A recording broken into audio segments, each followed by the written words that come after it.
Bharat, England మధ్య ఉత్కంఠభరితంగా సాగుతున్న 5 మ్యాచ్ల టీ20 సిరీస్లో భాగంగా శనివారం మాంచెస్టర్ వేదికగా రెండో పోరు జరగనున్నది. వర్షం కారణంగా తొలి మ్యాచ్ రద్దు కావడంతో నిరాశ చెందిన క్రికెట్ అభిమానులకు ఈ రెండో మ్యాచ్ ముంగిట ఊరటనిచ్చే 2 తీపి కబుర్లతో పాటు భారత జట్టును కలవరపెట్టే ఒక చేదు వార్త కూడా తెరవైపుకి వచ్చింది. సాధారణంగా ఇంగ్లాండ్ వేదికగా జరిగే మ్యాచ్లను వీక్షించాలంటే భారత అభిమానులు అర్ధరాత్రి వరకు మేల్కోవాల్సి వస్తుంది. మరుసటి రోజు ఆఫీసు పనులకు వెళ్లేవారికి ఇది తీవ్ర ఇబ్బందికరంగా మారుతుంది. అయితే ఈ సిరీస్లో క్రికెట్ ప్రేమికులకు మేనేజ్మెంట్ ఒక సూపర్ గిఫ్ట్ ఇచ్చింది.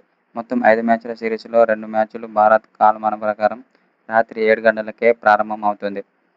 అందులో భాగంగా రేపు జరగబోయే రెండో టీ20 సాయంత్రం 7 గంటలకు మొదలవుతుంది. దీనివల్ల అర్ధరాత్రి దాటే వరకు వేచి చూడాల్సిన అవసరం లేకుండా ప్రైమ్ టైమ్లోనే హాయిగా మ్యాచ్ని చూడవచ్చు.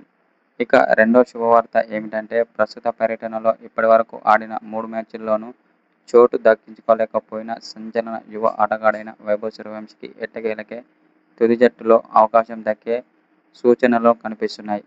ఇంతటి ప్రతిభావంతుడైన కుర్రాడికి బెంచ్కే పరిమితం చేయడంపై టీమ్ మేనేజ్మెంట్పై తీవ్ర విమర్శలు వస్తున్నాయి.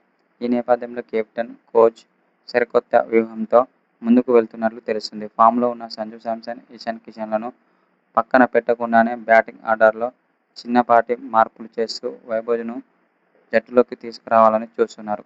ఈ యువ సంచలనం క్రీజులోకి వస్తే భారత బ్యాటింగ్ లైనప్కు మరింత పదును పెరుగుతుందని క్రికెట్ విశ్లేషకులు భావిస్తున్నారు. ఇక భారత జట్టును ఆందోళనకు గురిచేసే ఆ ఒక్క చేదు వార్త ఏమిటంటే ఇంగ్లాండ్ ప్రధాన పేసర్ జోఫ్రా ఆర్చర్ తిరిగి జట్టులోకి వస్తున్నాడు.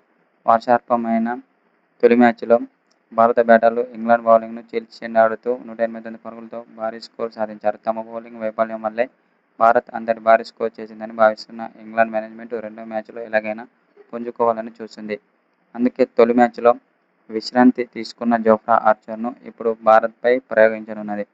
ఐపీఎల్లో అద్భుత ప్రదర్శన చేయడమే కాకుండా న్యూజిలాండ్తో జరిగిన సిరీస్లో అత్యధిక వికెట్లు తీసి సిరీస్ వీరుడిగా నిలిచిన ఆర్చర్ ఇప్పుడు సూపర్ ఫామ్లో ఉన్నాడు. అతని రాకతో ఇంగ్లాండ్ బౌలింగ్ విభాగం మరింత బలం కానున్నది. ఆర్చర్ సంధించే బుల్లెట్ లాంటి బంతులను ఎదుర్కోవడం భారత టాప్ ఆర్డర్కు నిజంగానే పెద్ద సవాల్గా మారనున్నది.